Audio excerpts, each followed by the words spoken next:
เอาแล้วไงทุกคนสาวลาวถึงกับเดือดเมื่อเฮ็ดคลิปเนาะชื่นชมประเทศไทยว่าถนนหนทางในประเทศไทยนี่มันสวยมันงามเนาะและก็เขาเก็บเงินภาษีพรบรถยนต์ทุกคนแล้วเขาก็เอาเงินภาษีตรงนี้มาซ่อมมาแซมถนนในประเทศไทยเนาะแต่มีคนลาวเข้ามาคอมเมนต์ด่าเดือดบ่พอใจเนาะว่าประเทศไทยนั้นพัฒนามาหลายปีแล้วแต่ประเทศลาวนั้นกำลังจะพัฒนาเพราะฉะนั้นอย่าเอาไปเปรียบเทียบจะเว้าหยังให้ระวังปากแน่เดี๋ยวจะกลับลาวบ่ได้เฮาไปรับชมคลิปวิดีโอนี้พร้อมๆกันเลยครับคอยส้มประเทศไทยว่าประเทศไทยเขาดีถนนหนทางเขาดีกับผิดพอใหญ่นี่อีกเดี๋ยวสิมาอ่านให้ฟังเพิ่นเม็ดมาว่าอีกล้วยมึงว่าวถึกแล้วมึงฮู้ว่าประเทศไทยเป็นประเทศที่พัฒนามาหลายปีแล้วแต่ประเทศมึงกำลังพัฒนาเพราะฉะนั้นจึงมีความแตกต่างสิเว้าหยังลงโซเชียลการระวังปากกูบระวังปากวันใดกูก็บอกว่าประเทศไทยเขาดีเนาะไปต่อภาษีพรบรถกะเขาเอาเงินตรงนั้นไปเฮ็ดถนนให้มันดีทางดอกทางด่วนเก็บค่าทางดอกทางด่วนเขาก็ไปซ่อมถนนให้มันดีจังพ่อประเทศเขามันจังถนนดีเขาเฮ็ดแบบนี้แล้วก็พรบคุ้มครองคนขับคนซ้อนตั้ง 80,000 บาท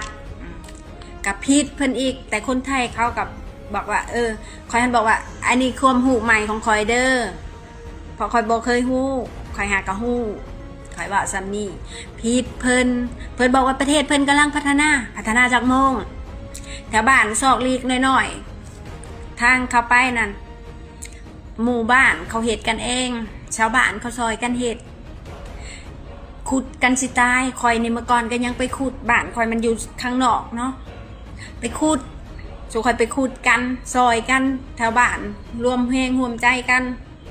ยามฝนกะสิเป็นขี้ต้มยามเฮ็ดแล้งกะสิเป็นขี้ฝุ่นพัฒนาจากโมงถ้าบ้านใดมีเงินมีคำแน่ในบ้านเขาพัฒนาดีแน่ค่ะเก็บเงินกันจ้างหลุดไปดุดให้ไปไถให้กะสิดีแต่บ้านใดที่ยังบ่ค่อยพัฒนาปานใดกะ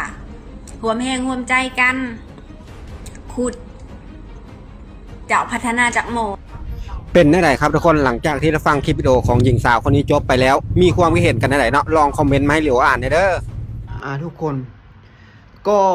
มีคนลาวหลายๆคนได้มาเฮ็ดเวียกอยู่ไทยแล้วก็อวยประเทศไทยเพราะว่ามันเห็นหลายๆอย่างที่มันแตกต่างกับบ้านเฮาหลายเนาะทุกคนโดยเฉพาะถนนหนทางเนาะถนนหนทางหรือว่าสินค้าอีกอย่างต่างๆราคามันก็ค่อนข้างที่จะถูกกว่าประเทศเฮาเนาะการที่เขามาอยู่ประเทศไทยและเขาอวยประเทศไทยมันบ่ได้ผิดทุกคนเนาะเขาบ่ได้เปรียบเทียบใส่ลาวด้วยซ้ำไปเนาะเขาก็เว้าตามความเป็นจริงเนาะเขาก็เว้าตามความเป็นจริงประเทศไทยถนนบ้านเขาดีเด้อถนนไปให้ไปนาเด้อบ้านเขาลาดยางเด้อมันผิดมองใดเนาะแล้วก็มีคนลาวหลายๆบางคนเนาะคนลาวบางคนที่มาอัดคลิปว่าประเทศลาวนี่บ่พัฒนาจากเทื่อย้อนว่าประเทศลาวนี่หากสถาปนาเนาะประเทศลาวเป็นประเทศเกิดใหม่ว่าซั่นแล้วก็ประเทศลาวบ่มีทางออกสู่ทะเลเป็นประเทศปิดเนาะเฮ็ดให้สินค้าอุปโภคบริโภคต่างๆนี่มันแพงเกี่ยวขอถามแน่มันเกี่ยวหยังกับบ่ติดทะเลถ้าประเทศบ่ติดทะเลแล้วสมมุติว่าประเทศติดทะเลแต่ว่ามีการนำเข้าสินค้าเนี่ยจากต่างประเทศจังได้สินค้ามันก็แพงคือเก่ามันบ่ได้เกี่ยวดอกเนาะถ้าหากว่าการผลิตภายในมันยังบ่เข้มแข็งเนี่ยมันบ่เกี่ยวกันดอกว่าสินค้าที่เฮาสมใส่นี่มันสิถึงหรือสิแพงนี่มันเกี่ยวกับติดทะเลหรือบ่ติดทะเลกับอย่างประเทศหากเขาสถาปนา50 ปีได้ซ้ำนี้บ่50 ปีประเทศเฮาหั่นน่ะพัฒนาจากโมงเราก็ถามอยู่เนาะพัฒนาจากโมงคนลาวเขามาเฮ็ดเวียกอยู่ไทยนี่เขามีโอกาสเนาะเขามีโอกาสหลายทุกคนมันดีกว่าอยู่บ้านเฮาแล้วก็บ่ต้องแปลกใจเนาะแต่ก็มีคนลาวบางคนที่อยู่ประเทศตัวเองล่ะชีวิตดีเนาะทำมาค้าขายก็พอมีเงินมีกินไม่ใช่เนาะ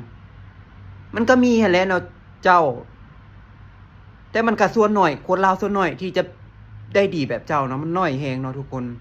เนาะ เขาจึงหนีออกมาหาโอกาสอยู่ต่างประเทศ อันนี้ก็คือเป็นคนลาวเฮาเนาะแล้วบางคนก็บอกว่า อัน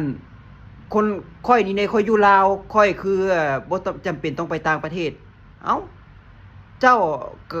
มีโอกาสเนาะเจ้ามีโอกาสหลายกว่าคนอื่นอยู่ประเทศตัวเองนะเจ้าก็อยู่ไปเขาก็บ่ได้เว้าหยังแม่นบ่มีคนลาวมาเว้าบ่เปรียบเทียบคนลาวที่อยู่ในประเทศลาวกับคนลาวที่มาขายแฮงอยู่ต่างประเทศ เขาบ่เคยเปรียบเทียบใดเปรียบเทียบแบบว่า อยู่ประเทศไทยมันดีก่อนสู่มาอยู่ประเทศไทยเด้อประเทศลาวมันบ่ดีอันแนวนั้นเขาบ่เคยเว้าคนลาวเขาบ่เคยเว้าเจ้าอยู่ประเทศลาวถ้ามันดีเจ้าก็อยู่ประเทศลาวเนาะเขาบ่ได้เว้าจังซั่นเนาะส่วนหลายก็แม่นลูกเจ้าหลานนายนั่นแหละอันว่าชีวิตดีเด้อบ้านค่อยอยู่ประเทศลาวแล้วค่อยทำมาค้าขายค่อยรวยเนาะก็แม่นเนาะแต่สำหรับประชาชนตาดำๆหากหญ้านี่นะมันสิเอาหยังมาหังมามีเนาะแพงซุมื้อนี้อีหยังก็แพงคันบ่หนีออกจากต่างประเทศก็ตายแล้วแหละเนาะบางครอบครัวนี่อันคันบ่มีลูกไปต่างประเทศนี่โอ้ยฮอดว่าสิกินก้อนเกลือพุ่นแหละสำหรับคลิปนี้เขียวกับฝากไว้ซ้ำนี้เนาะเพราะว่าบ่อยากให้มีการบูลลี่กันว่าไปอวยประเทศไทยจังซั่นจังซี่เขาอยู่ไทยเขาก็อวยไทยเขาเห็นตัวจริงเนาะ